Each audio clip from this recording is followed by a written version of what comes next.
Anglo-Egyptian Sudan, the British Empire, 1910. A British archaeological team carefully excavates the ruins of an ancient African city. Local workers shovel sand and haul debris, while the archaeologists themselves issue orders and examine anything of interest. Back in Europe, the old preconception was that no Africans south of Egypt had ever produced their own civilization. But recent discoveries had confirmed Egyptian and Greek accounts of a powerful black African kingdom just further down the Nile. If the evidence was right, the team now stood on the site of its former capital. It's hard to say exactly what the dig team expected to find, but they were probably startled by their most unusual discovery: a severed statue head of the Roman Emperor Augustus, buried under a temple far outside any territory Rome ever controlled. Hello, welcome to Secondhand History. Today's video is about the so-called Meroe head, named for the ancient African city in which it was found. At first glance, the head, which now resides in the British Museum, doesn't seem all that different from other statue heads of Rome's first emperor. Slightly larger than life, the head measures 46 centimeters or 18 inches tall, by 26 centimeters or 10 inches wide, by 29 centimeters or 12 inches in depth, and weighs 17 kilograms or 37 pounds. It's primarily made of bronze, with eyes made of calcite and glass, and was cast in the late Hellenistic style of the 1st century BC.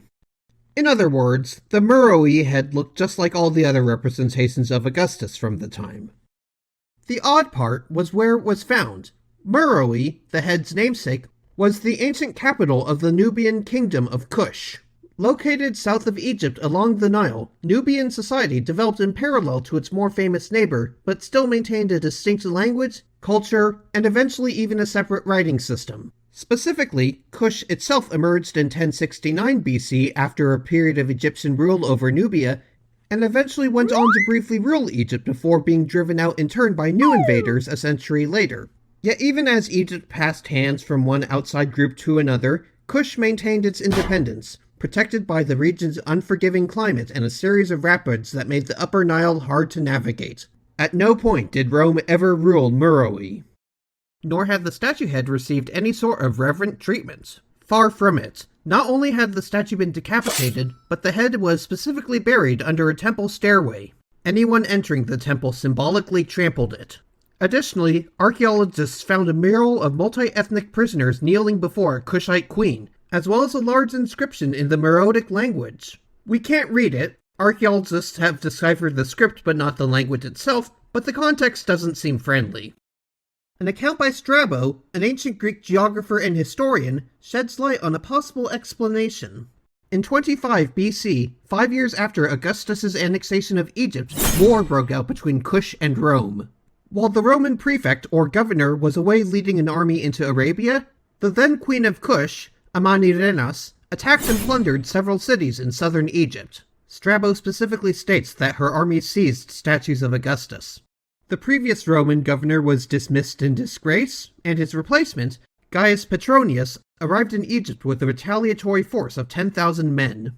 They drove the Kushite forces from Egypt and pushed deep into Nubia proper, but while Strabo presented the campaign as a string of one-sided Roman victories, it's possible that Kush deliberately engaged in a fighting retreat to draw the Romans into the harsh Nubian desert. Nubians were renowned archers, better suited for hit-and-run skirmish tactics than head-to-head melee with armored foes like Roman legionaries. And centuries earlier, a sandstorm single-handedly wiped out an invading Persian army. The Romans seemed aware of this risk because Strabo says that after Petronius captured and burned the Nubian city of Napata... Wait, Egghead just informed me that archaeologists excavated Napata and found no evidence that Rome ever reached the city. Strabo was either mistaken or made that detail up. In any case, Petronius turned around due to concerns about the terrain and withdrew towards Alexandria. As he did, Queen Amanirenas raised a new army and marched north towards the border. The Romans rushed back, and the two armies had a standoff outside the fort town of Premnus, which Rome had seized from Kush earlier. At this point, the Kushites sent emissaries to the Roman lines, and Petronius passed them along to Emperor Augustus himself, who was passing through the region. They worked out a peace treaty in which Rome recognized Kush's independence, kinda returned most of the territory it seized, and exempted Kush from tribute. Considering the vast power differences between the two countries, these were extraordinarily good terms for Amanirenas, and the peace would last for the rest of Kush's existence. Partly, the generous terms may have been because Augustus was preoccupied with sensitive diplomacy with the rival empire of Parthia, but both he and Petronius also seemed to recognize that while Rome could fend off any Nubian army, they could never take and hold Nubia itself. In any case, Kush got to hold on to at least some of the booty it took at the war's onset, and the Meroe head likely belonged to one of those statues Strabo mentioned earlier. It's important to note that Strabo's account is only reflective of the Roman perspective. Remember how I said that scholars deciphered the Meroitic script but not the language itself? Well, in 2008, the French linguist Claude Rilly claimed to have made a breakthrough in reading a segment of the inscription found near the Meroe head. On the war's beginning, it supposedly read, "The Tamae have enslaved all the men, all the women, all the girls, and all the boys." As of making this video, it's hard to tell if anything definitive came from this line of inquiry, but if the translation is correct, it sounds like Kush claimed that Rome started it. More importantly though, it also seems to mention many of the same place names as Strabo's account, so even if the details are still up in the air, the broader story of the war between Rome and Kush checks out as the likely origin of the Meroe head. In recent years, the tale of the Meroe head and Queen Amanirenas has gained attention lately in some circles who hail it as a David and Goliath story of the black African woman who beat the then world's most powerful empire. It's not wrong, per se, but I think we need to be a bit more precise in our language.